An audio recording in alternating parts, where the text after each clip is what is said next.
Headphone নিতে ভাইয়ার রুমের দরজা খোলা মাত্রই দুটি নগ্নদেহ অন্তরঙ্গ অবস্থায় দেখতে পেলাম।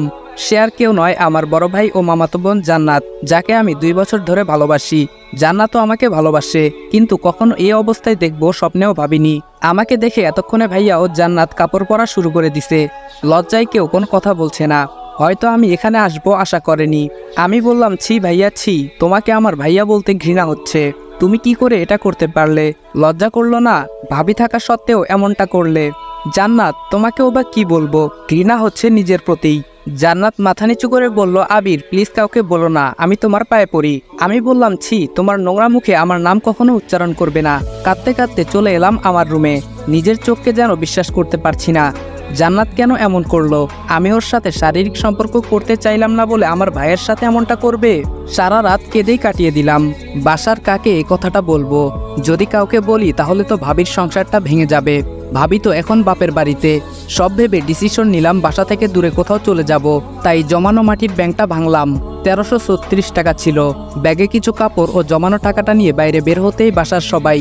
আম্মু বলল, আবির সকালবেলা কোথায় যাচ্ছিস বাবা? আমি বললাম, মা আমি দূরে কোথাও চলে যাচ্ছি, হয়তো আর ফিরবো না। জান্নাত বলল, কই যাবে তুমি আমাকে ছেড়ে? বিয়ে করার ভয়ে পালাচ্ছ? আমি বললাম, তোর মতো নোংরা মেয়েকে বিয়ে করব আমি, কি করে ভাবলি? জান্নাত বলল, আমার সাথে রাত কাটানোর আগে মনে ছিল না?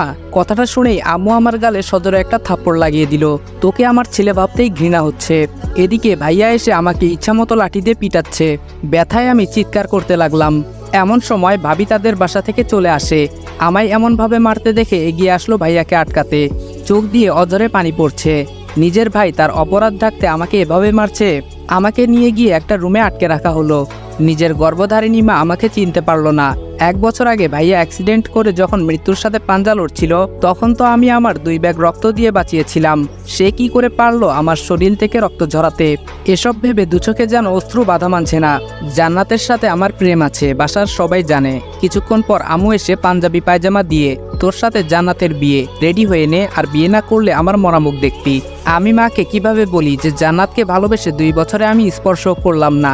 সে কি করে ভাইয়ার বিছানায় গেল? অবশেষে সিদ্ধান্ত নিলাম যে মায়ের কথা রাখতে বিয়ে করব, কিন্তু বাসা থেকে চলে যাব যাতে জান্নাতের মুখ না দেখতে হয়। একটু পর ভাবি আমাকে জানালা দিয়ে দেখে চোখের পানি ফেলে চলে গেল। হয়তো তার মনে অনেক প্রশ্ন, কেন আমি এসব করলাম। এদিকে ভাবির মাথায় একটা জিনিস ঢুকছে না।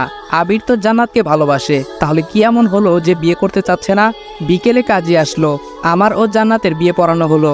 বিয়ে বাড়ি ঠিকই, কিন্তু কারো মনে কোনো আনন্দ নেই। সবার মন খারাপ, শুধু আমার বড় ভাই আকাশ ও জান্নাত ছাড়া।